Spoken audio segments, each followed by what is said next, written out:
escucharos. Well, I understand that we are doing this in English, though I know that your Spanish is wonderful. Vamos a hacer la entrevista en inglés, pero sé que tu español es muy bueno. Pero sí, lo es, pero el público es muy exigente. Bueno, vamos a poner el balón en marcha y escuchar un poco. Hemos escuchado el debate que ha habido esta tarde y está claro que Europa está en una situación difícil ahora mismo.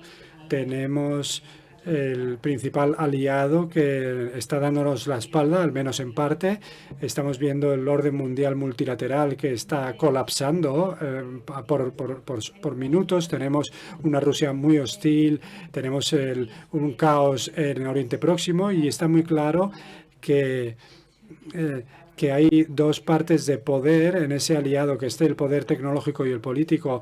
Parece que hay una parte que nos odia y la otra que nos mira por encima del hombro. Y también queda muy claro que en los últimos años, probablemente más de 10 años, no hemos tomado parte de las decisiones que deberíamos haber tomado, que es algo que refleja tu informe, y probablemente en otras áreas, competencia, por ejemplo, hemos tomado decisiones incluso equivocadas. Y así todo parece que no hay una rendición de cuentas. En términos generales tenemos a las mismas personas haciendo, no digamos exactamente lo mismo, pero sí con la misma metodología, con el mismo ritmo. Hay una sensación de que a nivel político hay una falta de reconocimiento de esa urgencia. Y tengo que decirlo, que hoy al escuchar a los negocios me preguntaba si eso no está ocurriendo también en los negocios. No tenemos esa sensación de, venga, vamos, necesitamos hacer algo juntos, necesitamos hacerlo rápido. Y yo tengo 50 y tantos, así que me he empezado a dar cuenta de que esa es la cara que tienes que poner cuando digo la edad, exacto. Pero bueno, me doy cuenta de que a esta edad te das cuenta de que hay cosas que no se pueden cambiar por completo, pero si tuviera 20 y tantos yo estaría muy preocupada. Sí, bueno, tengo que subir un poco los ánimos, pero yo creo que la clave para mí es el hecho de que aquí en Europa estamos centrados, en los últimos 10 años hemos estado centrados en una secuencia, en una retahíla de crisis. Ahora, por desgracia, por culpa de Trump y de Putin, cada uno por su lado, nos hemos visto obligados a ver la imagen completa. Y la imagen completa ha cambiado por completo, ¿no? El mundo ha cambiado por completo, por una razón muy, muy clara. Había 3.000 millones de personas en el mundo cuando se creó el mercado único. Hoy hay 8.000 millones de personas. Y esos 5 adicionales que han aparecido, que se suman a los 3.000, no son europeos. Y esto es una cuestión muy sencilla y es el estado de la cuestión. Y es la imagen global, ¿no? La foto. Así que tenemos que empezar a ser tan eficaces, tan efectivos, tan influyentes como pudiéramos ser. Ya no podemos ser tanto como éramos cuando teníamos 3.000 millones, pero si queremos seguir consiguiéndolo o consiguiendo parte de esa influencia, tenemos que estar mucho más unidos. Amparo y Estefano nos lo han dicho de una forma meridianamente clara y muy centrada. ¿Cuál es el tema? El primer tema es la dimensión.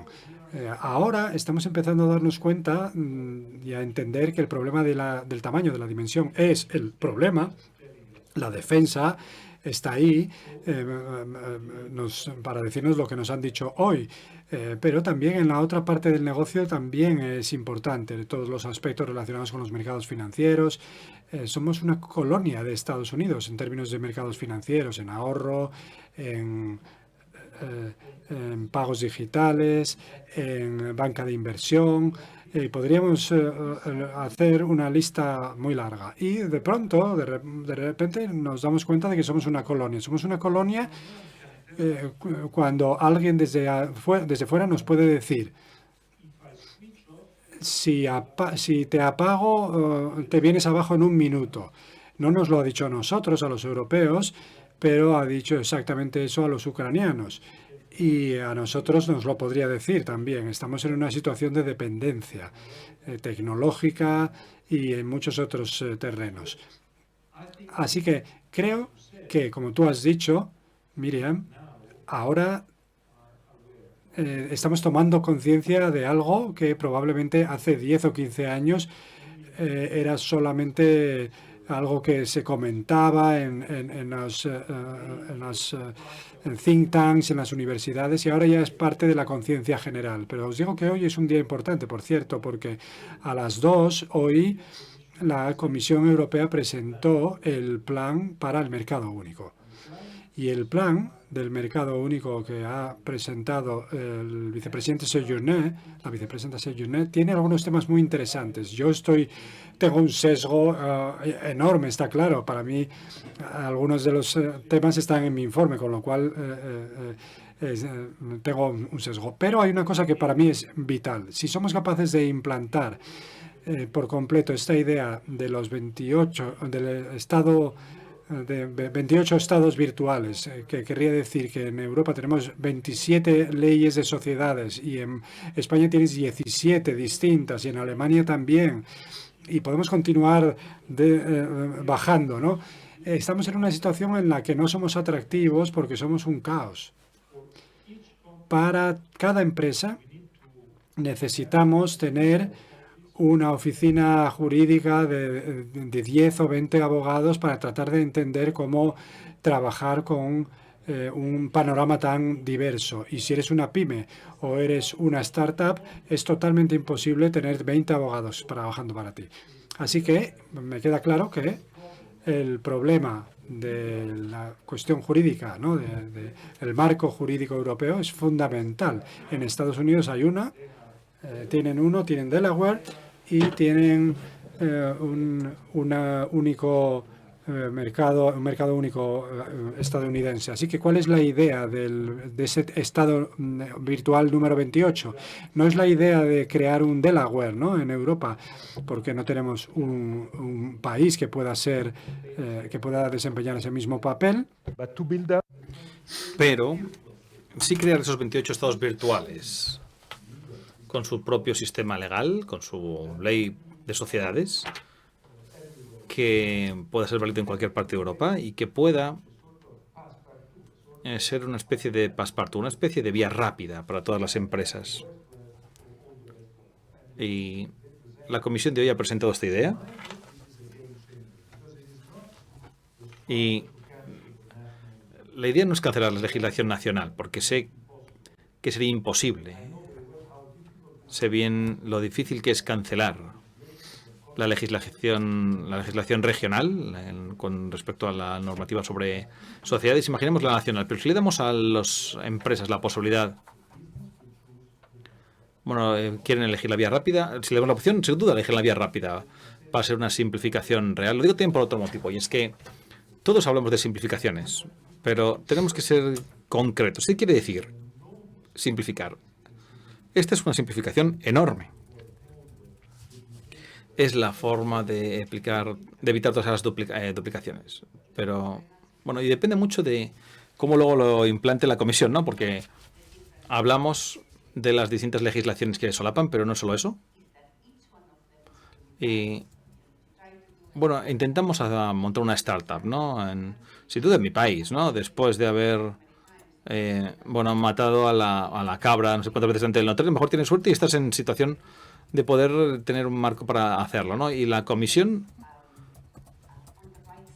no está de ninguna manera en el lado correcto, ¿no? De no tener esta legislación, pero incluso con las muy buenas intenciones, ha pasado un año desde que hizo el informe, ¿no? 9 meses desde que Draghi publicó el suyo. Y cuando y ambos lo vemos con muy buena voluntad, usted incluso más, porque ha sido vital a la hora de señalar los temas que no estaban funcionando. Pero cuando vemos todas esas estrategias de la Comisión Europea, sea el mercado interior hoy o el mercado de capitales que vendrá después, las palabras que vemos, ¿no? Acciones insignia, estrategias para implantar las estrategias que luego llevarán a estrategias sectoriales. Tenemos esta idea de que, de nuevo, la maquinaria intenta girar, pero no hay cambio en la metodología. Y, es como si hubiese solo hay una estrategia que hay que tener encima de lo que habían hecho usted y Draghi, ¿no? Que la estrategia Nike es simplemente hazlo, ya está, ¿no? Y es muy frustrante. Sí, y creo que el papel de las empresas es vital. Hablando claramente, hablar aún más, ¿no? Y decir que no hay tiempo que perder. Que es urgente, ¿no? Y otras de estas ideas. Creo que una de las soluciones a lo que se acaba de decir es que tenemos que cambiar cómo producimos normas a nivel europeo. Yo propuse detener las directivas y pasarlo todo a reglamentos, porque es la única forma, porque si seguimos con la idea de las directivas, y ustedes saben mejor que yo que cada directiva necesita una implantación nacional. Y la implantación nacional es el momento en el que la Comisión cada vez es más política y al ser más política la Comisión no está tan contenta con hacer el papel fundamental del poli malo, ¿no? Porque en la vida hace falta un poli malo cuando hay que cumplir las normas, porque si no, entonces el problema para todos ustedes como empresarios es que si los otros países no están implantando las normas comunes de forma correcta, la falta la falta de unas mismas normas para todos es problema suyo y para las empresas. Así que mi idea es dejar las directivas y dejar solo los reglamentos. Sabemos que los reglamentos quieren decir que lo hablamos a nivel europeo, negociamos las derogaciones si son necesarias, pero una vez que se toma la decisión, tenemos las mismas normas para todos. La falta de la falta de unas normas comunes es el mayor problema que tenemos, porque si tu empresa tiene éxito en España y luego en el país vecino las reglas son diferentes o hay obstáculos, entonces inmediatamente estamos limitados en lo que estamos haciendo. Y por eso, para mí, esto es realmente lo que puede cambiar las cosas. Y honestamente no veo la voluntad, ¿no? Para hacerlo, pero también por parte de los Estados miembros, ¿no? Hay que decirlo. Así que cuando pido que todo el mundo hable, tenemos que hablar a todos los niveles, a nivel nacional y a nivel europeo, porque necesitamos que los Estados miembros también se apunten, y también les necesitamos para un tema más, y es el tema del derecho a veto. Y quiero dejar esto muy claro. A veces pensamos que el veto y que la norma de la unanimidad es la forma normal de decidir en Europa, pero no es verdad. La norma de la unanimidad y el derecho a veto únicamente existen en parte, ¿vale? En parte de lo que hace la Unión Europea, pero en distintos ámbitos, que son política exterior, defensa, sanciones. Pero en realidad, la actitud de los países es una actitud en la que nos comportamos como si existiese derecho a veto en todas las áreas. ¿Por qué? Porque cada país, todos los países, ninguno de los países quiere estar en minoría.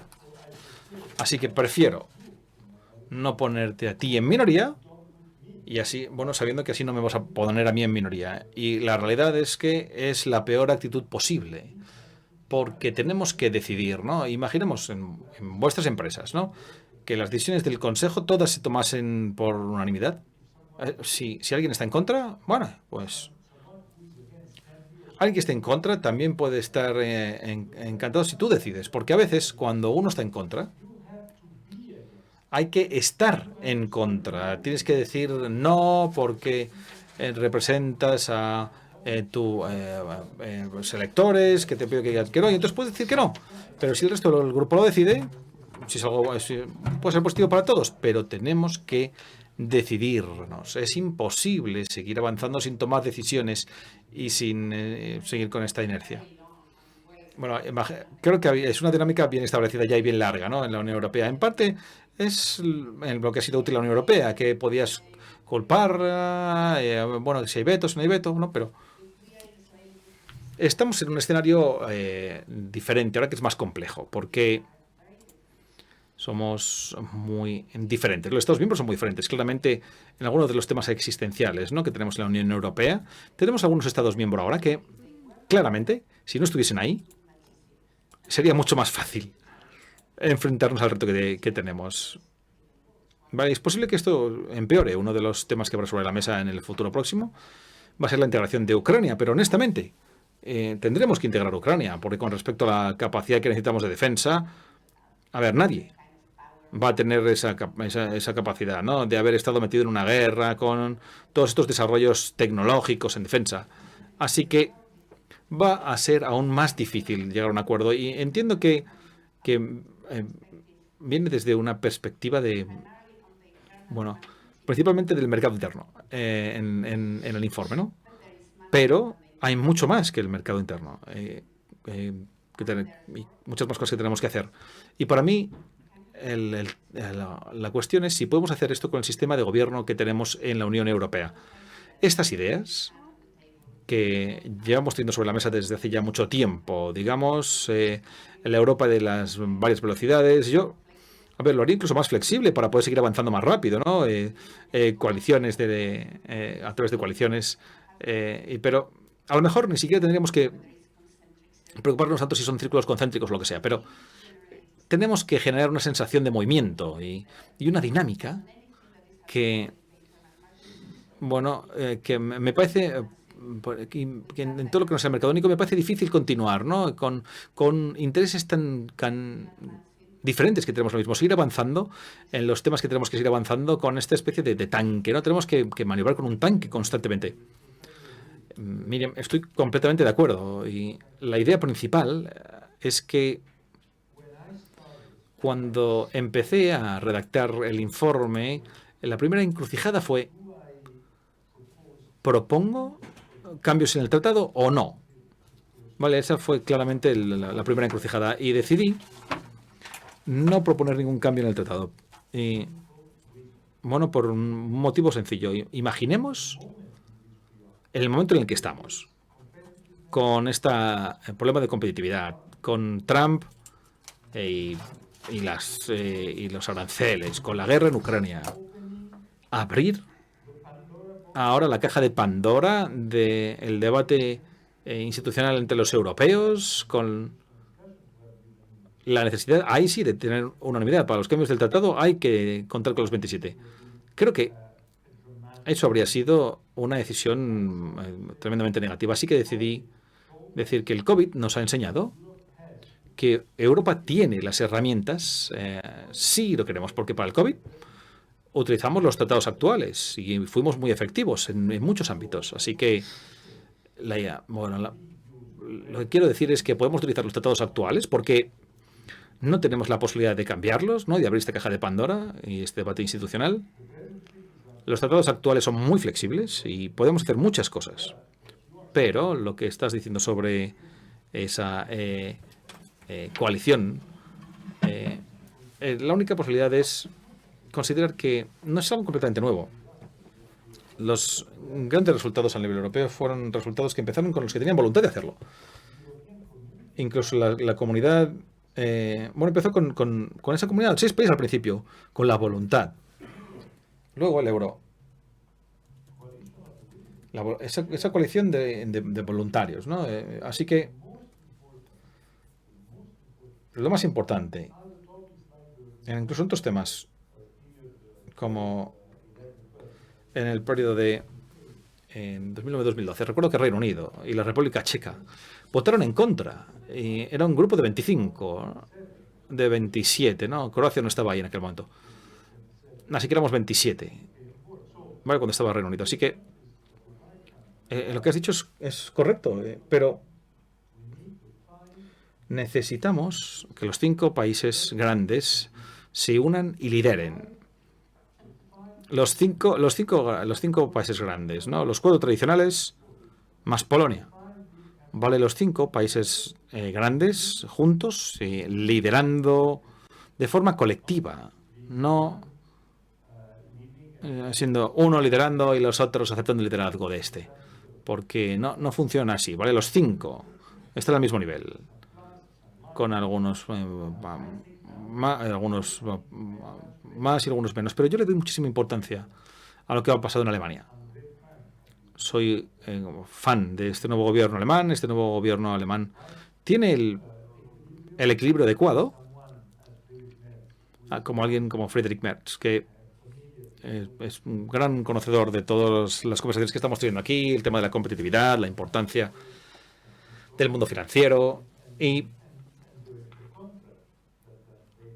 el contrato que han negociado, desde mi punto de vista, es muy positivo, muy pro-europeo y muy pro competitividad y pro empresa. Así que creo que estamos en un momento en el que se han alineado los planetas, ¿no? Evidentemente, esta alineación implica que en Polonia en 10 días no haya sorpresas.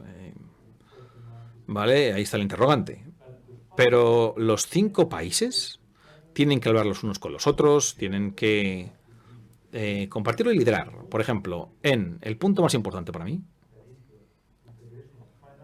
que es la integración de los mercados financieros y por fin la creación de esta unión bancaria y de ahorros,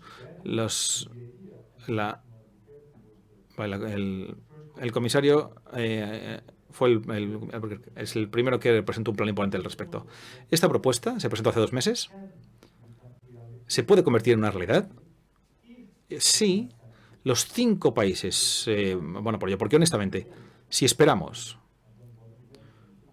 no quiero mencionar a otros países, pero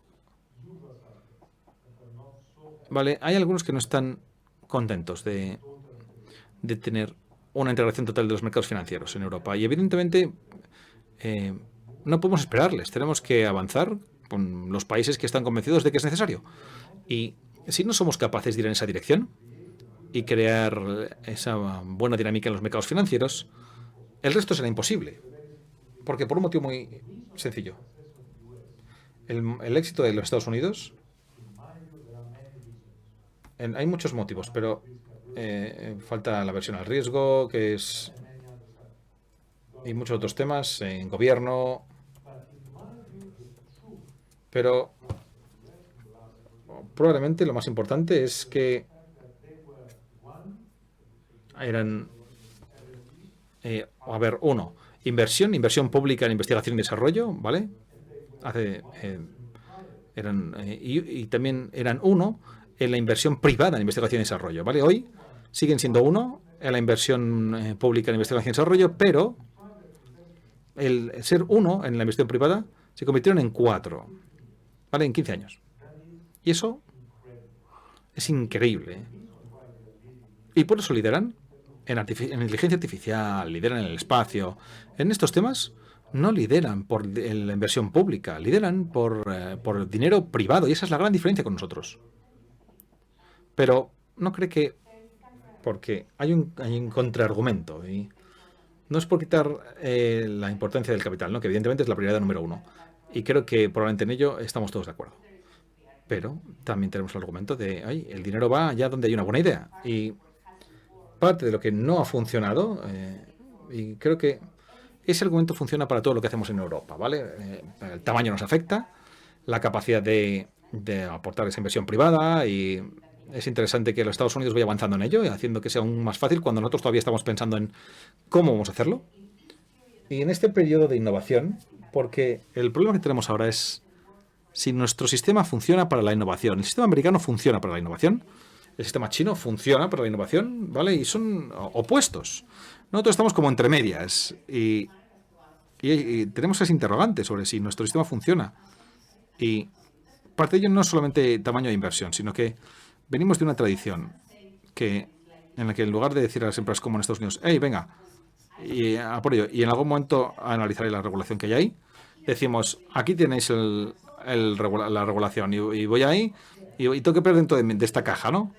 Es una mezcla, pero quería comentar algo que ha dicho antes, que es que todos somos iguales, no los 5, como iguales. Y me pregunto si eso no es algo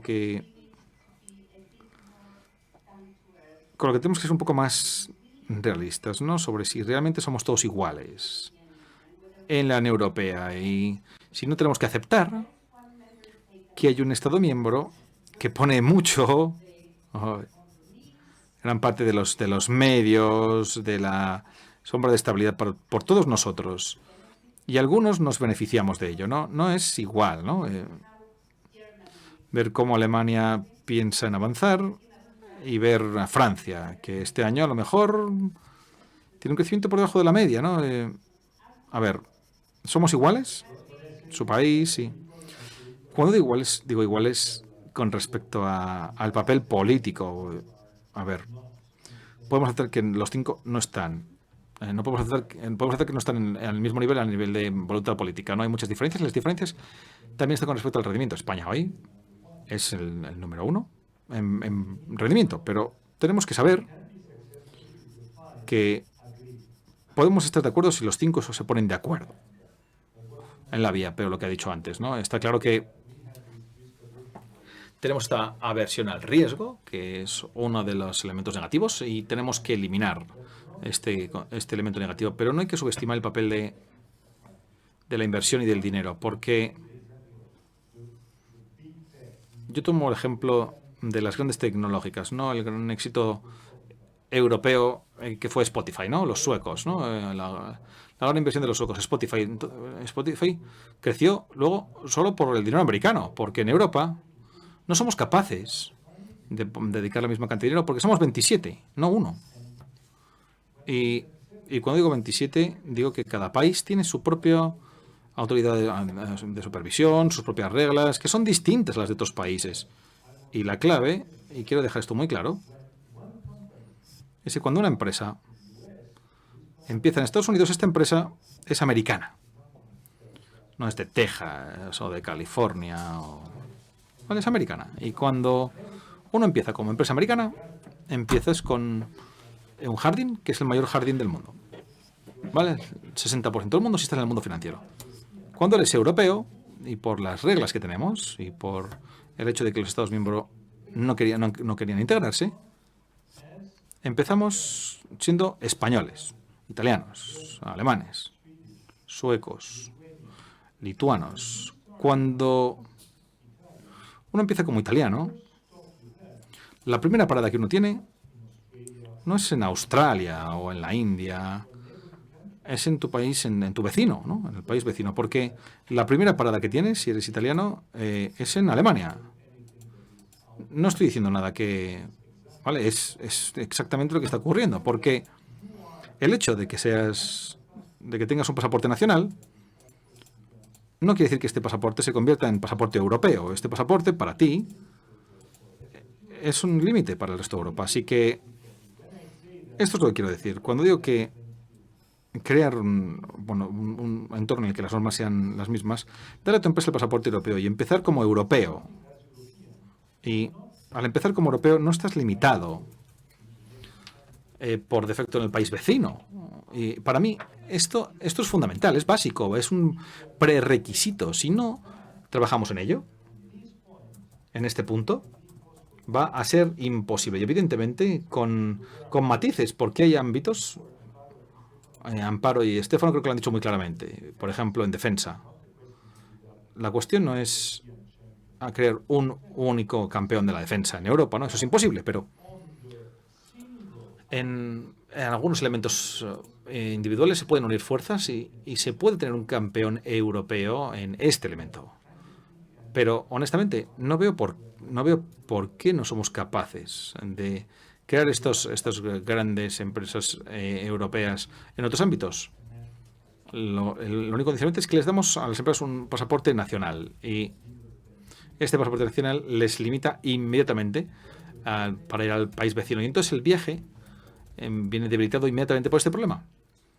Sí, y desde mi punto de vista las inversiones, las dos claves que en una de ellas tenemos una gran oportunidad, ¿no?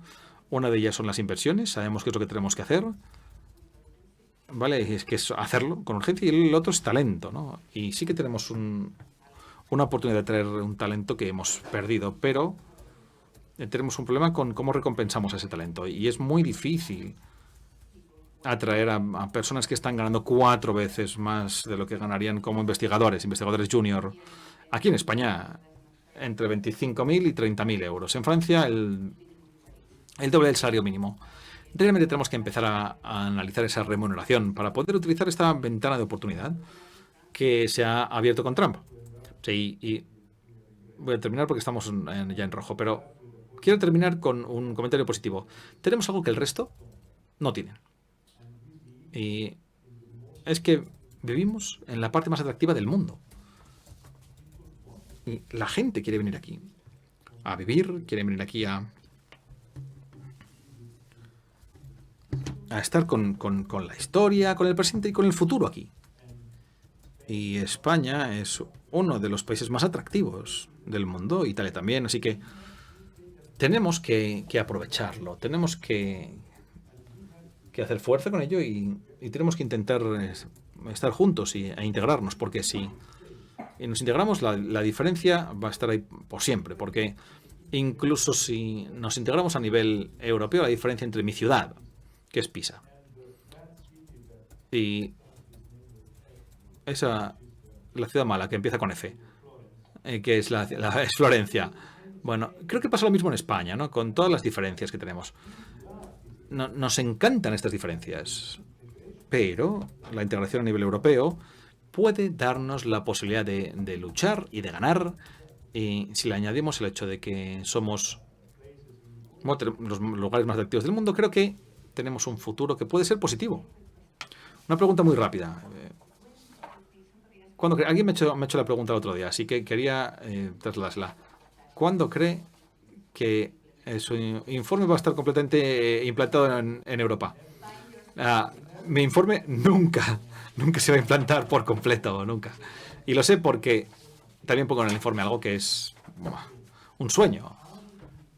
Pero estaría muy feliz si el informe empieza a implantarse en todos los ámbitos diferentes. Esta es la clave, porque si empieza a implantarse, estoy seguro de que el éxito de la integración y vuestro apoyo aportará lo que falta. Y al final, pensemos en el euro. No fue fácil tener el euro. El euro fue muy complicado. Lo que pasó en Alemania. Alemania en dejar el marco, ¿no? Incluso en mi país. Vale, fue muy complicado. Fue un paso complicado, pero ¿conocemos a alguien hoy que tenga nostalgia de la peseta o que tenga nostalgia de la lira o del franco, ¿no? No, y todos estamos en esta nueva era felices de estar aquí. E incluso, bueno, y a veces, bueno, ni siquiera recordamos las polémicas del pasado.